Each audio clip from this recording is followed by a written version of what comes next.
In 2017, paramedics and police rushed to an apartment in Alta Vista, Iowa, after receiving a report of an unresponsive baby. When they arrived, the stench that emanated in the air only indicated the horrors that they would find. They were led to a darkened room where their eyes transfixed to a figure in the corner, a figure that they soon realized was a little baby boy, motionless in a powered swing set. It's around 12:57 p.m. on the 30th of August 2017 when paramedics and police were called to the Hilltop Avenue apartments on East Main Street in Alta Vista, Iowa. The caller, 28-year-old Zachary Cohn, said that he had found his 3-month-old son, Sterling, dead. According to Zachary, at around 9 o'clock a.m., the boy's mother, 20-year-old Cheyenne Harris, had fed him, and everything appeared to be fine. However, he said that when he checked on his son again at around 11:30 a.m., he was dead.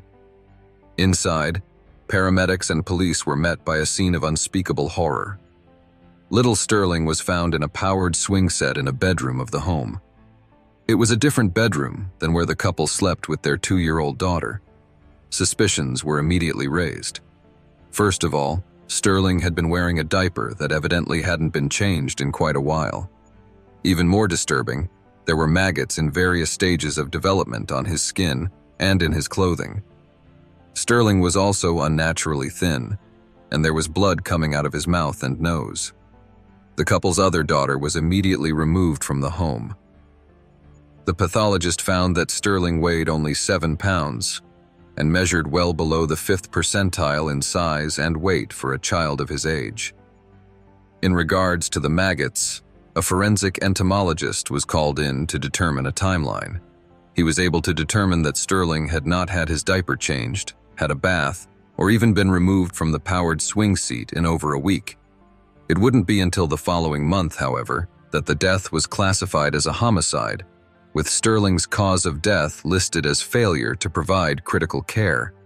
The criminal complaint concluded with, "The facts of this case go far beyond neglect and show circumstances manifesting an extreme indifference to human life." Zachary and Cheyenne were arrested and charged with first-degree murder and child endangerment resulting in death. They later changed their version of events.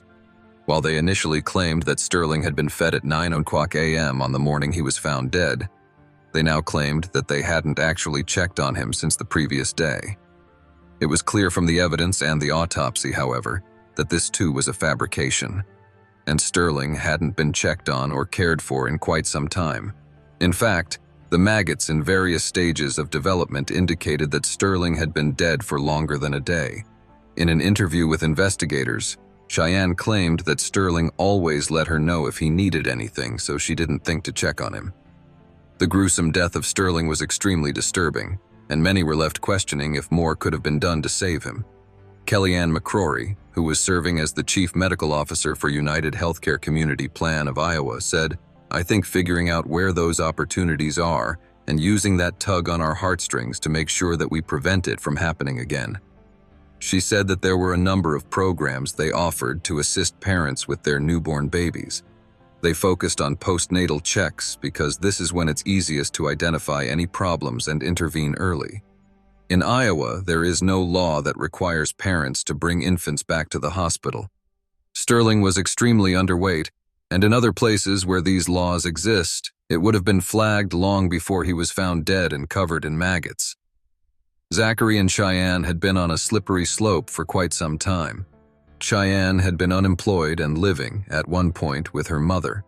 She was addicted to methamphetamine, and at the time of her arrest, she was in substance abuse treatment, having last used methamphetamine around 2 weeks prior.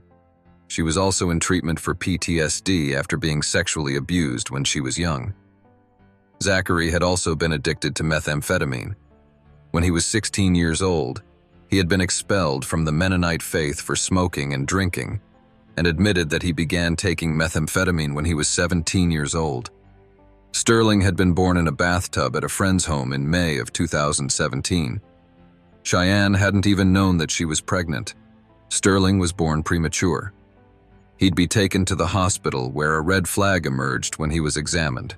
A test on his umbilical cord was positive for methamphetamine. Despite this, however, for reasons unknown, state officials at the Iowa Department of Human Services were not made aware of this until after Sterling had died. Cheyenne would tell investigators about some of Sterling's issues following birth, which included feeding difficulties. Zachary had another son, Caden. In 2014, Zachary's parents, Willis and Marilyn Cohn, took over as his guardians. Zachary had said that he and his then-wife, who was not Cheyenne, had mental health issues. At the time of Sterling's death, Zachary worked as a truck driver and would sometimes be away from home for days at a time. According to his brother, Danny Cohn, he had expressed concern about Sterling being properly cared for by Cheyenne while he was away from home. In early November, Zachary and Cheyenne would plead not guilty to the murder of Sterling. It had been decided that the couple would be standing trial separately. Zachary's trial began first in October of 2018. During opening statements, prosecutor Coleman McAllister told the courtroom that Sterling had been in the same diaper for between 9 and 14 days when his body was found. He said that Sterling had ultimately died of diaper rash. He told the jury that the heavily soiled diaper had attracted bugs, which then laid eggs that hatched into maggots. The diaper rash led to ruptured skin, and coli bacteria set in. However, he would add that it was combined with malnutrition and dehydration. Zachary's defense said that Sterling's death was nothing more than a tragedy. It wasn't a crime, defense attorney Leigh Blair said.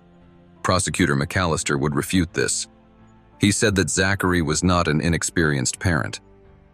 He had 2 other children, one of whom was a healthy 2-year-old girl who had lived in the same apartment with Sterling. He said that Zachary had money to buy food and baby supplies because he earned $45,000 a year driving a truck from farms in Wisconsin, Minnesota, and southern Iowa to a processing plant in Charles City overnight.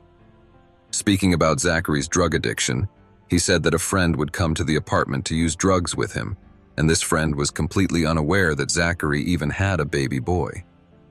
Speaking of Zachary, he said he directly caused Sterling's death. Jennifer Shriver, who babysat Sterling and his sister, told the courtroom that she had met the family shortly after they moved to Alta Vista in 2017. She said that one of the first things she noticed about Sterling when she met him was how small and light he was. She said that she noticed that Sterling was always raw with diaper rash, but he appeared to be otherwise clean and happy. She said that the next time she babysat in late July of 2017, she noticed that Sterling had gained a little bit of weight, and his diaper rash didn't appear to be as bad. The focus of the trial would then shift to the discovery of Sterling's body and his cause of death.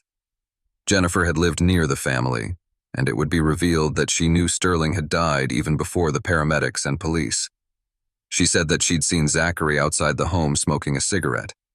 He was pacing up and down, and she asked him what was wrong. The jury would next hear from nurse and County Rescue Squad EMT Tony Friedrich. She took the jury through the day that she responded to the home to find Sterling dead. She described how Zachary led her into the dark, hot bedroom where Sterling's body was sitting in a swing. She said that Zachary didn't show any emotion, especially not the kind one would expect after just finding their 3-month-old baby dead. Zachary turned on the bedroom light, muttered something, and then left the bedroom. She said that Sterling's eyes were wide open and he had a blank stare on his face.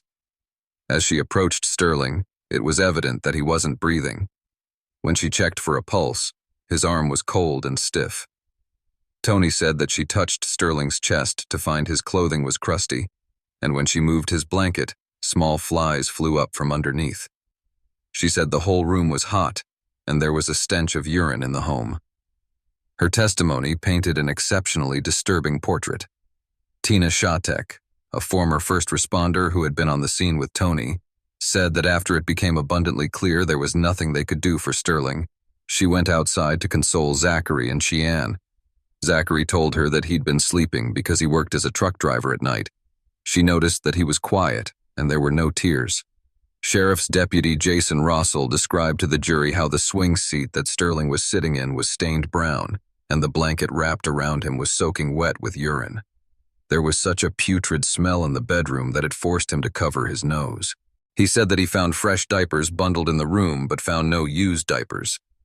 There was a baby bottle in front of the swing, but the formula had started to separate, indicating that it had been there for quite some time.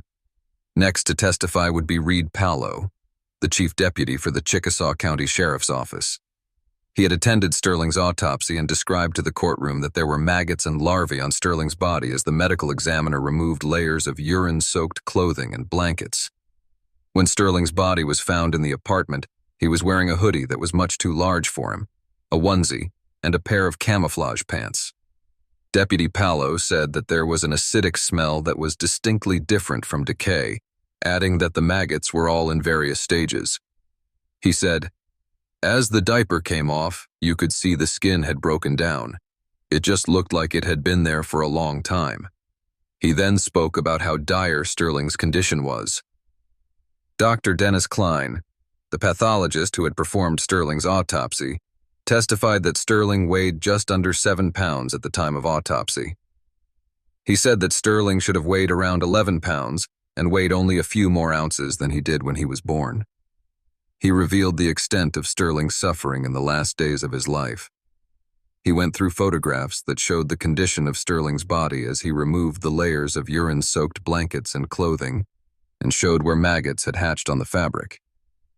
He said that there were 3 things that attributed to Sterling's death: malnutrition, dehydration, and severe diaper dermatitis, which is diaper rash and skin breakdown.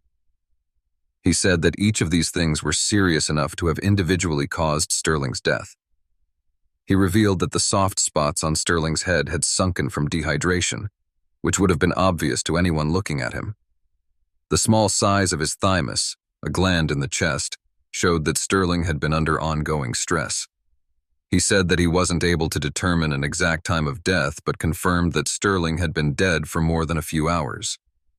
Timothy Huntington, a forensic entomologist, told jurors about the developmental stages of the maggots found on Sterling. While he couldn't determine when Sterling had died, he said he determined that his diaper was around 9 to 13 days old. Scuttleflies had been drawn by the odor emanating from the dirty diaper and would have fed on the stool and other bodily fluids inside the diaper.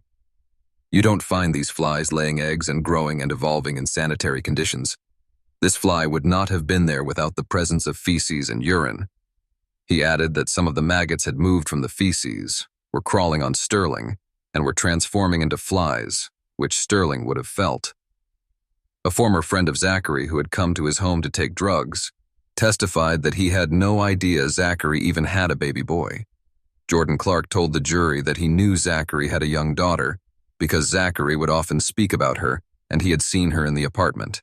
He told the courtroom that he, Zachary, and Cheyenne would often smoke methamphetamine at their home, and Zachary typically bought between $20 to $40 worth of meth each week. On the morning that Sterling's body was found, Zachary had actually called up Jordan and told him he had misplaced a black bag containing some methamphetamine as well as a scale. Jordan said he made the comment that he needed to find it before anyone else did. DHS caseworker Sheila Schroeder told the jury that after Sterling died, his sister was removed from the home and placed into care. This was the first time that DHS had any contact with the family. 2 days later, she met with Zachary, who was laughing and appeared happy throughout the meeting. This struck her as odd, as parents in similar situations are usually angry, frustrated, or upset. Zachary told her he believed that Sterling had died of sudden infant death syndrome and admitted that he had used meth a couple of times a week, giving Cheyenne what he referred to as his leftovers. Under cross-examination by defense attorney Rehozel, she said that there had been earlier warning signs of drug use, but they hadn't been made aware of them. When Sterling was born, his umbilical cord had tested positive for methamphetamine, indicating that Cheyenne had used the drug while pregnant or exposed Sterling to it after his birth. When asked if hospitals are mandatory abuse reporters, the response was yes. He then inquired if methamphetamine in an umbilical cord qualified as child abuse that should be reported, to which the response was also yes. It was revealed that the hospital had not fulfilled its legal obligation by failing to report the presence of methamphetamine. Zachary would testify on his own behalf, blaming Sterling's death on Cheyenne. He said that he entrusted her to care for their son, stating, I put my trust in the wrong person. He mentioned working 70 to 80 hours a week as a truck driver, while Cheyenne stayed at home with the children, leading to opposite sleeping schedules. He explained that when he was off work, Sterling was typically asleep, and he didn't want to disturb him. He admitted he had never changed his son's diaper, citing a weak stomach and recounting how he threw up when changing his daughter's diaper once. Zachary said he sometimes fed Sterling, but that was mostly Cheyenne's job. Under cross-examination, Zachary conceded that he took better care of his dog than of Sterling. He also admitted being a long-time meth user and providing Cheyenne with meth as well. Zachary claimed he only took meth to stay awake during long shifts and admitted that he supplied Cheyenne with methamphetamine, noting she became difficult to deal with when he didn't provide it. The jury heard an interview where Zachary claimed he came home in the early morning hours of August 30th, went to sleep around 6 a.m., and didn't hear Sterling cry that morning, contradicting what he had told DCI agents. On the witness stand, he clarified that he thought he heard crying, but realized he hadn't after speaking with Cheyenne. He said Cheyenne woke him up hysterically hours later, saying she had found Sterling dead.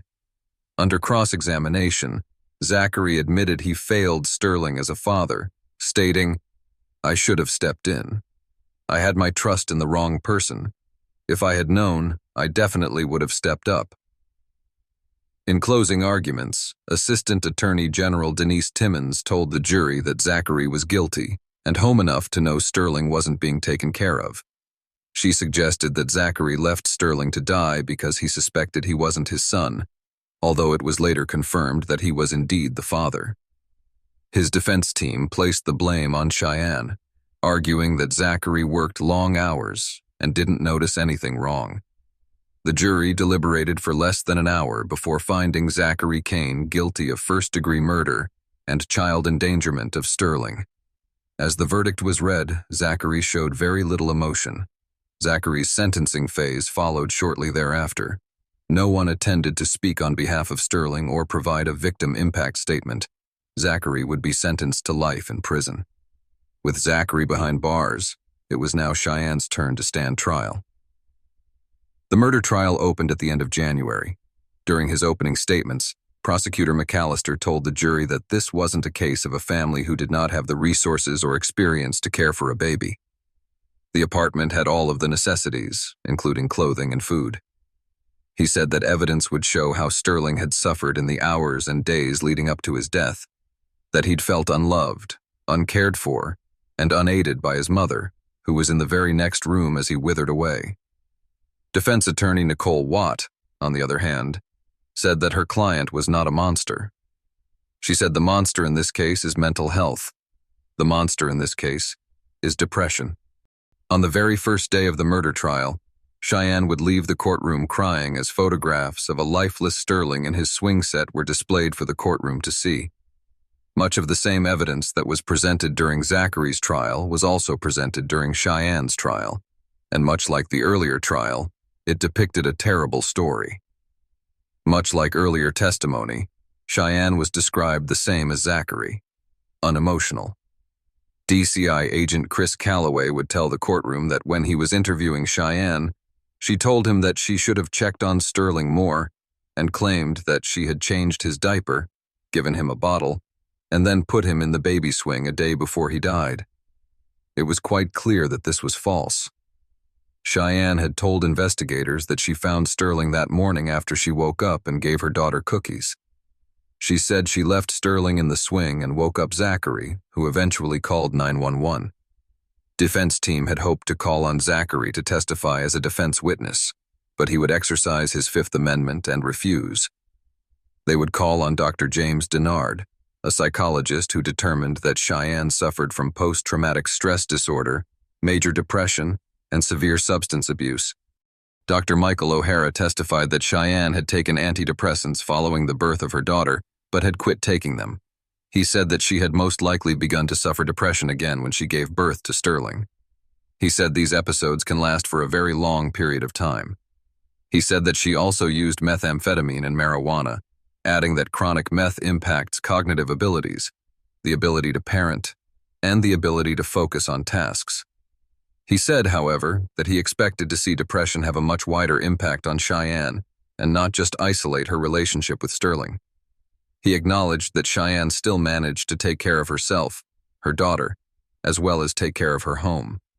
Under cross-examination, Prosecutor Timmons noticed that Cheyenne had told Dr. O'Hara that she didn't want to change Sterling's diapers, that she was tired of his crying, and her daughter would become upset if she paid too much attention to him. Defense attorney Aaron Holbacher would admit that the prosecution had proved their case for a conviction on the child endangerment case, but said there was no evidence of malice and therefore no evidence of murder. The jury would be sent off to deliberate, and it would take them around 5 hours to reach a verdict. They found Cheyenne Harris guilty of the murder and child endangerment of Sterling. She automatically received a sentence of life in prison without the possibility of parole. Sterling Kane had only lived on this earth for 3 short months. Born with methamphetamine in his system, the odds were already stacked against him from birth. In those brief months, he endured more than many adults do in their entire lives. Confined to a dark and hot bedroom, reeking of urine and feces, Sterling slowly withered away until his tiny body could take no more. That's all in this file. Please be sure now to watch another video and of course press on screen to subscribe to my channel now because you wouldn't want to miss what's next. And I'll see you next time.